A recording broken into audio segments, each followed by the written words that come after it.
हम लोगों ने स्टार्ट किया था polar plot and we have covered how we can draw polar plot for a particular given type of question, फिर चाहे वो टाइप 0 है या टाइप 1 है, क्योंकि क्वेश्चन दोनों कैटेगरी से आ जाते हैं.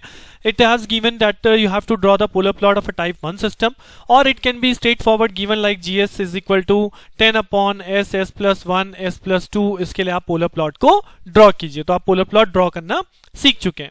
नाउ फ्रॉम दिस लेक्चर हम लोग बात करेंगे कि स्टेबिलिटी यूजिंग पोलर प्लॉट, यानी पोलर प्लॉट ड्रॉ करने के बाद हम स्टेबिलिटी को कैसे डिटरमाइन करते हैं.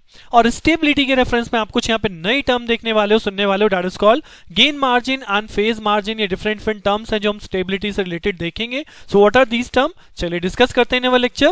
That is stability using polar plot.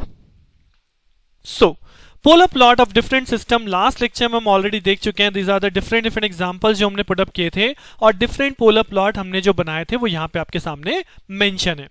जो लास्ट हम लोगों ने किया था, this is the last question जिसमें मैंने आपको स्पेशली एम्फेसिस दिया था, हमने कुछ अदर कैलकुलेशन भी करी थी कि जब स्पेशली पोलर प्लॉट इस -180 एक्सिस को क्रॉस करता है, then I have to calculate this cross point, क्योंकि यही क्रॉस पॉइंट स्टेबिलिटी कैलकुलेशन में मुझे बताता है कि either the system is stable और अनस्टेबल. राइट, तो हमने कैलकुलेशन करी थी कि हमने फेज को -180 रख के पहले यहां पे फ्रीक्वेंसी कैलकुलेट करी, तो ये फ्रीक्वेंसी मिल गई. इस फ्रीक्वेंसी पे हमने मैग्नीट्यूड कैलकुलेट किया, दिस इज -हाफ. मैंने आपको बताया था ये मैग्नीट्यूड कैलकुलेशन में हाफ ही आएगा, पॉजिटिव आएगा. बट जब मैं इसे इस पॉइंट पे रिप्रेजेंट कर रहा हूं, because this is a negative real axis, तो यहां पे मैग्नीट्यूड की वैल्यू मैं रिप्रेजेंट करूंगा -हाफ. राइट, तो यही जो वैल्यू है, यही वैल्यू स्टेबिलिटी को डिटरमाइन करने में कैसे यूज होती है.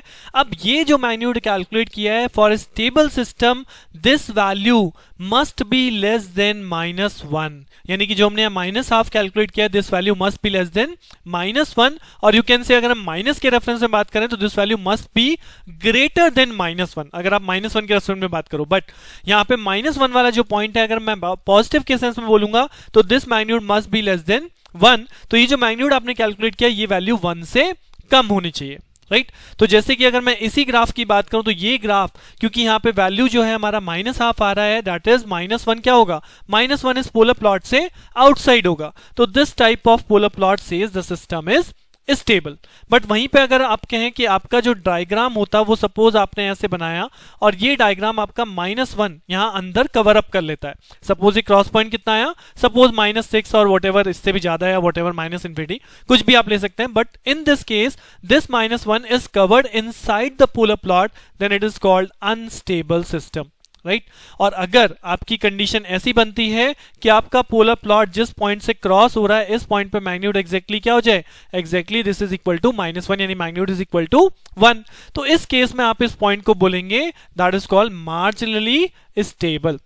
राइट, तो दीज आर द 3 कंडीशन. अगर आपसे स्टेबिलिटी पूछी जा रही है कि स्टेबिलिटी कैसे डिटरमाइन करते हैं यूजिंग पोलर प्लॉट, तो आपने चेक करना, मैंने आपको बता दिया है कि अगर आपका पोलर प्लॉट इस -1 के राइट लेफ्ट हैंड साइड तक ही रहता है, -1 से कोई लेना देना नहीं है, दैट इज कॉल्ड स्टेबल.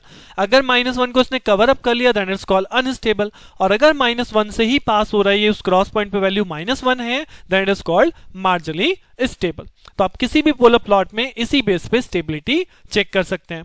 अब स्टेबिलिटी के अलावा इसमें और टर्म्स हैं स्टेबिलिटी से रिलेटेड जो आपसे पूछ ली जाती हैं. तो what are the different terms with your stability, तो उसके लिए मैंने यहाँ पे पोलर प्लॉट कंसिडर किया है. This is the basically polar plot जो अगर आप देखेंगे ये -90 से -270 तक वेरी कर रहा है. राइट, और क्योंकि ये इस एक्सिस को क्रॉस कर रहा है, तो we have this cross point, और इस क्रॉस पॉइंट को हमने कहाँ दिखाया है, इस क्रॉस पॉइंट को हमने -1 के अंदर दिखाया. यानी कि सिस्टम कैसा है, ये जो पोलर प्लॉट मैंने यहाँ पे ड्रॉ किया, this is a stable system. Right, अब इस स्टेबल सिस्टम में आप यहाँ पे कुछ देख रहे होंगे, there is a mention some things over here like phase crossover है. इसी तरह से यहाँ पे 4 टर्म बनती हैं. What is the phase crossover frequency, what is the gain crossover frequency, what is gain margin and what is phase margin. तो सबसे पहले मैं बात करता हूं इस फेज क्रॉसओवर की, जो कि यहाँ पे दिखाया भी गया. This is the phase crossover. तो what is the phase crossover frequency, यानी कि अगर आप डायग्राम से भी देखेंगे तो इस पर्टिकुलर पॉइंट पे हमने बोला था इस पर्टिकुलर फ्रीक्वेंसी पे फेज की वैल्यू क्या हो रही है, जी हाँ, फेज की वैल्यू हो रही है -180. तो मैं इस डेफिनेशन को कैसे डिफाइन करूं, the value of frequency eight which phase becomes exactly -180 degree is called what, is called phase crossover frequency. जी हाँ, वो फ्रीक्वेंसी जहां पे फेज exactly -180 डिग्री के बराबर हो गया, that particular frequency is called phase crossover. और उस पर्टिकुलर फ्रीक्वेंसी यानी इस पर्टिकुलर फेज क्रॉसओवर को जब हम अपने मैग्नीट्यूड के फॉर्मूले पुट करते हैं, so we have calculated this magnitude जिसे यहाँ x से रिप्रेजेंट किया गया है, राइट? हमने लास्ट क्वेश्चन में कैलकुलेट किया था।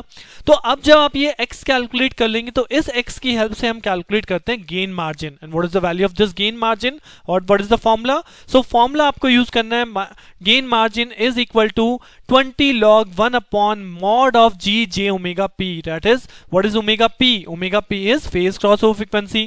और यहां लग रहा है mod of g j omega at एक तरह से omega equals to omega p, यानी कि वो मैग्नीट्यूड जो हमने फेज क्रॉसओवर फ्रीक्वेंसी पे कैलकुलेट किया है उसके रेसिप्रोकल के इक्वल आपका बुलाया था, that is called gain margin.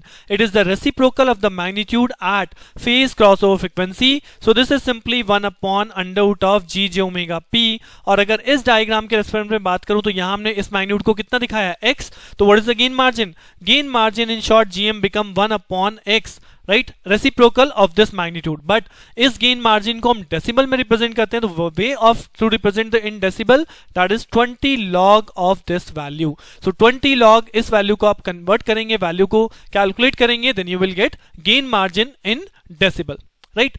अब यहां पे मैं आपको एक और चीज बता दूं, गेन मार्जिन की हेल्प से भी हम लोग स्टेबिलिटी को डिफाइन कर लेते हैं। कैसे डिफाइन करते हैं?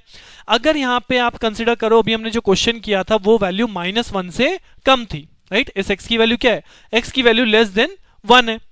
तो अगर लेस देन वैल्यू का हम यहां पे लॉग करते हैं तो log 1 बाय x, और x क्या है? x लेस देन 1 है। तो जब लेस देन वैल्यू का आप लॉग करेंगे तो this will gives you what? This will gives you positive value. तो as per this formula gain margin हमारा कैसे रहने वाला है? गेन मार्जिन पॉजिटिव रहने वाला है। बट वहीं पे अगर आप कहें पोलर प्लॉट आपका -1 से आगे जा रहा है, यानी 1 से वैल्यू से ज्यादा जा रहा है, तो जब आप 1 वैल्यू से ज्यादा जाएंगे, इस x की वैल्यू सपोज आपकी ग्रेटर देन 1 है, तो इन दैट केस अगर आप यहाँ पे 1 अपॉन मैं कहता हूं 5 है, राइट? 1 अपॉन 5, तो ये log वैल्यू अल्टीमेटली क्या हो जाएगी? log 1/5। तो log 1/5 आप सॉल्व करेंगे तो it will gives you negative value, right? So that means gain margin कैसा मिलेगा? गेन मार्जिन मिलेगा आपको नेगेटिव, राइट? तो गेन मार्जिन पॉजिटिव कब मिलेगा? When it is less than 1, क्योंकि ये लेस देन 1 होगा, पॉइंट समथिंग होगा, तो ये वैल्यू हमेशा आपको जो मिलेगी पॉजिटिव, और उस वजह से गेन मार्जिन आएगा पॉजिटिव। और अगर ये वैल्यू ग्रेटर देन 1 चली गई तो आपको गेन मार्जिन मिलेगा नेगेटिव। तो हम स्टेबिलिटी को इस तरह से भी याद रखते हैं, if the gain margin is positive then the system is stable, if the gain margin is negative then the system is unstable.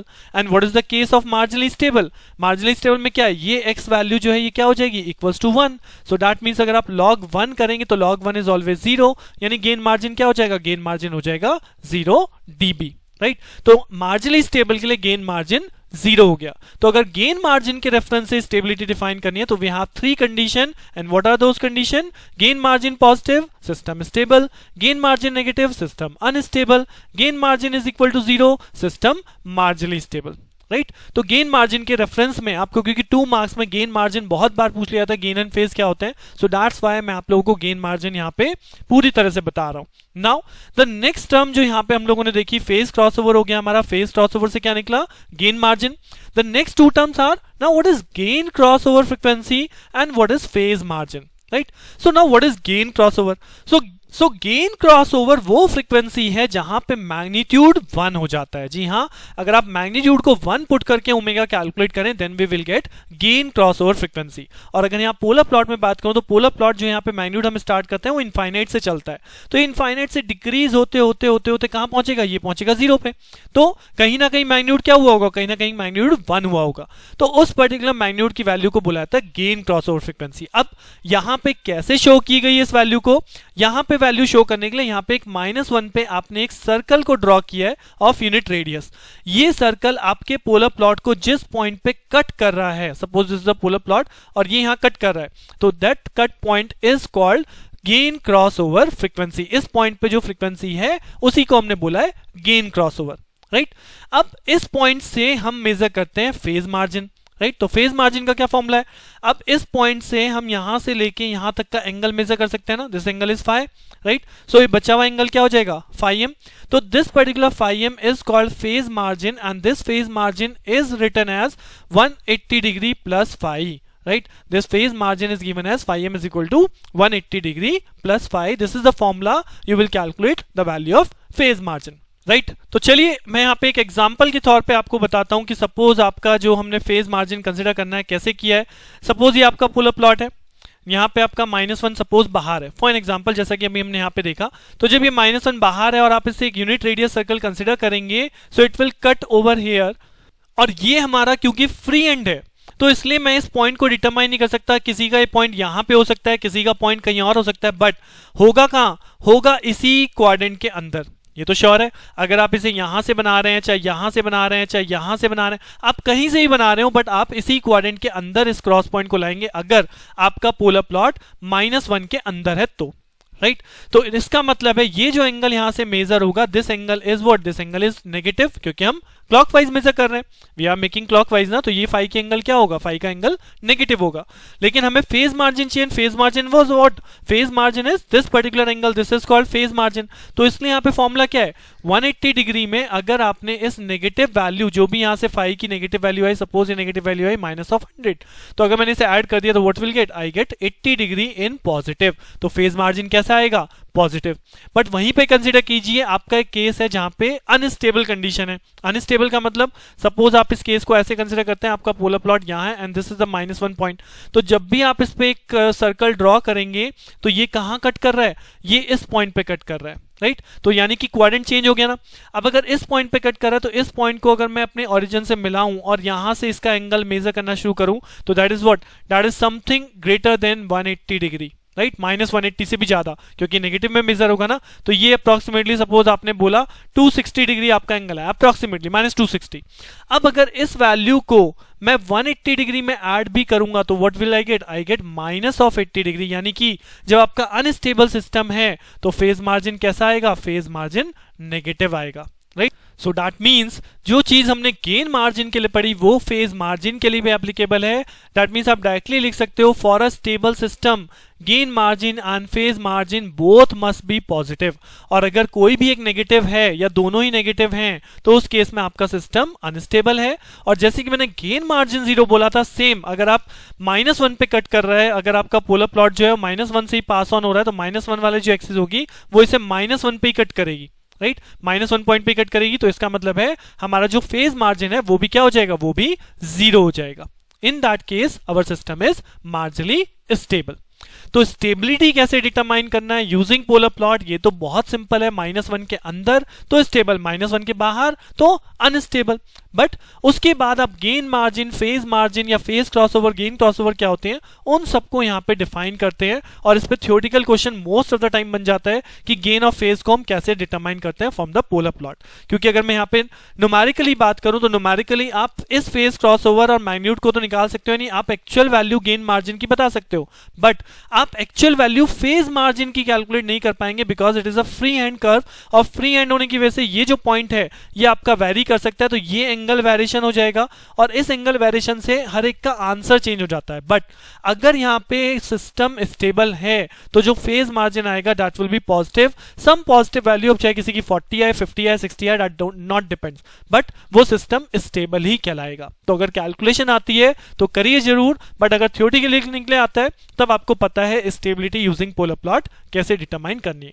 Next lecture में अब हम पोलर प्लॉट सीख चुके हैं, तो so we can now straightforward study that Nyquist plot, right. तो Nyquist plot को हम पढ़ सकते हैं, तो नेक्स्ट लेक्चर में न्यूक्विस्ट प्लॉट की बात करेंगे। स्टे ट्यून विद मी, मिलते हैं नेक्स्ट लेक्चर में। Thank you.